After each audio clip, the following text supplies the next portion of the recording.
अकबर बादशाह का दरबार लगा हुआ था। दरबारी अपने अपने स्थानों पर बैठे हुए थे। बीरबल का आसन अलग से दिखाई दे रहा था। तभी दो सिपाही एक आदमी को लेकर हाजिर हुए। उनमें से एक ने बताया, जहांपनाह, इस आदमी को रिश्वत लेते हुए पकड़ा गया है। अकबर ने पूछा, इस आदमी को किस काम पर लगाया था? जहांपनाह, यह अनाज के गोदाम में काम करता है, सिपाही ने बताया। बादशाह अकबर ने उसे हवालात में बंद करने का आदेश दिया और बीरबल से बोले, बीरबल, तुम्हारी क्या राय है? क्या इंसान को उसका पद भ्रष्टाचारी बना देता है? बीरबल ने निवेदन किया, जहांपनाह, मैं ऐसा नहीं समझता। मेरा विचार है कि भ्रष्टाचारी इंसान चाहे किसी भी पद पर हो, वो रिश्वत लेने का रास्ता निकाल ही लेता है। तभी एक दरबारी ने खड़े होकर कहा, गुस्ताखी माफ हो जहांपनाह, मैं बीरबल की इस बात से सहमत नहीं हूँ। ऐसे सैकड़ों काम है जहांपनाह, जिन्हें करते हुए रिश्वत लेना संभव नहीं है। बीरबल ने उस दरबारी से पूछा, पर एक आध नाम तो बताइए, वो कौन सा काम है? दरबारी बोला, जैसे जहांपनाह जिसे गिरफ्तार किया गया है, उसे यमुना के किनारे बैठकर लहरें गिनने का काम सौंप दीजिए। मेरा दावा है, इस काम को करते हुए वो एक दमड़ी की भी रिश्वत नहीं ले सकेगा। इस पर बीरबल ने कहा, जहांपनाह, कोई भ्रष्ट कर्मचारी सुधर जाए तो अच्छा ही है, किंतु मुझे नहीं लगता ये तरकीब कुछ काम करेगी।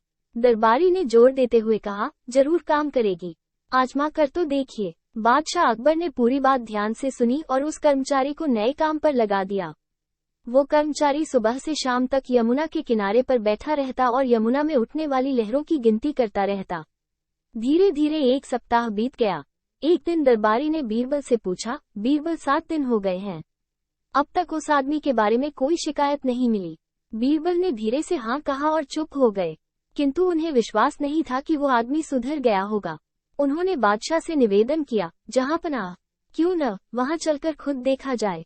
अकबर ने कहा, हाँ बीरबल, कल सुबह हम वहां खुद जाएंगे। दूसरे दिन बीरबल और बादशाह अकबर ने व्यापारी का वेश बनाया। उन्होंने एक नाव ली और यमुना के किनारे पर चल दिए। वो कर्मचारी यमुना के किनारे बैठकर अपने रजिस्टर में कुछ लिख रहा था। तभी बीरबल की नाव किनारे के पास पहुंची।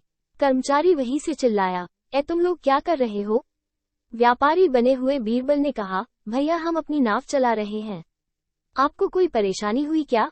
वो आदमी वहीं से चिल्लाया, क्या तुम्हें पता नहीं है कि बादशाह सलामत ने मुझे यमुना की लहरों का हिसाब रखने के लिए नियुक्त किया है? तुमने मेरा सारा हिसाब गड़बड़ कर दिया, तुम्हें इसकी सजा मिलेगी। बीरबल बोले, सचमुच हमसे भूल हो गई है, हम माफी मांगते हैं। कर्मचारी बोला, मैं ऐसे माफ नहीं कर सकता। हाँ, अगर तुम लोग 50 अशर्फिया दो तो माफ कर सकता हूँ। ये तो बहुत ज्यादा है भैया, कुछ तो कम करो। बीरबल बोले, नहीं, इससे कम पर समझौता नहीं हो सकता। कर्मचारी बोला। तभी व्यापारी के कपड़े फमे बादशाह अकबर वहां आ गए। उन्होंने वहीं से कहा, नहीं, हम 50 की जगह 100 देंगे, लेकिन अशर्फिया नहीं, 100 कोड़े। कर्मचारी ने ध्यान से व्यापारी की तरफ देखा। अब उसे अपनी भूल का पता चला।